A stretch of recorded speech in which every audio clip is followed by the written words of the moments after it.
Hello friends, எல்லோரும் எப்படி இருக்கீங்க? நல்லா இருக்கீங்களா? இன்றைக்கி நம்ம கார்டனில் என்ன பார்க்க போகிறோன்னு பார்க்கலாம்.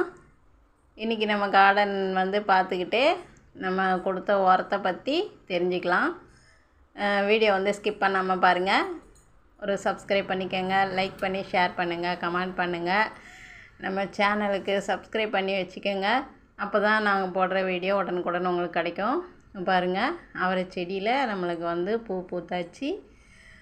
பூ மொட்டு எல்லா செடியிலையுமே மொட்டு இருக்குது. இதில் மட்டும் பூ பூத்துடுச்சு. அப்படியே பார்த்தோம்னா பாருங்கள், மேலெல்லாம் எப்படி வந்திருக்குது. அது கூட பூக்க ஆரம்பிச்சிடும் இன்னும் 1-2 நாளையில். அப்புறம் புடலையும் பிஞ்சு வர ஆரம்பிச்சிட்டாங்க. பிஞ்சுன்னா நம்மளுக்கு கொடி போகும்போதே பிஞ்சு வரும். அது அப்படியே பெருசாகவும் வரும், கொட்டும். பாருங்கள், பிஞ்சு வந்திருக்குது. இப்போ நம்ம உரத்தை பற்றி பார்த்துடலாம். கொடுத்த உரம் என்னென்னா, முதல்ல நான் ரொம்ப நாளாக கொடுக்காமல் இருந்துட்டு கொடுத்த உரம் என்னென்னா கருவேப்பிலை தாங்க. கருவேப்பிலை நிறைய மீதி காஞ்சி இருந்ததெல்லாம் எடுத்து வச்சு தூள் பண்ணி மிக்ஸியில் போட்டு அதுவும் முட்டைக்கூடும் சேர்த்து கொடுத்தேன். இது எல்லோரும் சொல்கிறது தான் நீங்களும் சொல்கிறீங்கன்னு நினைக்காதீங்க. நான் இதை கொடுத்து பார்த்து உங்களுக்கு அந்த ரிசல்ட்டு காமிச்சு அதுக்கப்புறம் சொல்கிறேன். எல்லோரும் சொன்னது தான் இதுவும். ஆனால் இது நான் எப்படி கொடுத்தேன்றதை உங்களுக்கு சொல்லியிருக்கிறேன். கொடுத்ததுக்கப்புறம் நம்ம செடிங்கள்லாம் எப்படி வந்திருக்குதுங்கிறதையும் நீங்கள் பார்க்குறீங்க. நான் அப்பப்போ உங்களுக்கு வீடியோவில் அப்டேட் பண்ணிக்கிட்டே இருக்கிறேன். ரெண்டாவது மறுபடியும் கொடுத்த உரம் என்னென்னா, வாழைப்பழத்தோல் அரைச்சி ஊற்றிக்கிட்டேன். அப்புறம் பழையது சாப்பாடு தண்ணி ஊற்றி வச்சது ஒரு 3 நாள் அப்படியே நல்லா புளிச்சிடுச்சிங்க. அந்த சாப்பாடு நல்லா கரைச்சி அது கூட அப்படியே சோறு வடித்த தண்ணி ஒரு 2 நாள் தண்ணி இருந்தது.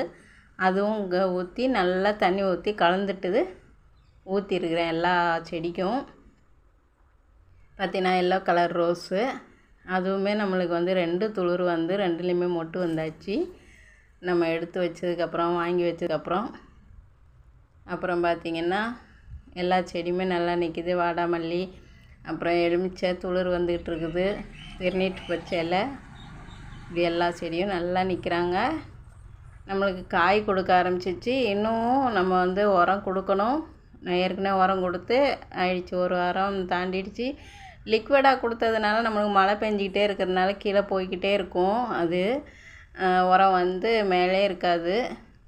நம்ம கொஞ்சம் லிக்விடாக இல்லாமல் கொடுத்தோம்னா அது கொஞ்ச நாள் தாக்கு பிடிக்கும். அதனால் நம்ம இப்போ மறுபடியும் உரம் கொடுக்கணும். பார்த்திங்கன்னா சொரக்காய் செடி பாருங்களேன். இந்த பக்கமாக கொடியில் நான் விட்டால் அது அப்படியே செவுத்தை பிடிச்சிக்கிட்டு தான் மேலே போய்கிட்டு இருக்குது. அதை எடுத்து விட்டுடலாம். ஏன்னா செவுத்து மேலே பிடிச்சிக்கிட்டு போச்சுன்னா வெயில் அடிக்கும்போது அது கருகிறதுக்கு வாய்ப்பு இருக்குது. அதனால் அதை எடுத்து கொடியிலே விட்டுடுறேன். சரிங்க, இன்றைக்கி இந்த வீடியோ இதோட முடிச்சிக்கலாம். நாளைக்கு பார்க்கலாம். சப்ஸ்கிரைப் பண்ணிக்கோங்க, லைக் பண்ணி ஷேர் பண்ணுங்கள், கமெண்ட் பண்ணுங்கள். தேங்க்யூ ஃபார் வாட்சிங். டாட்டா, பாய் பாய்.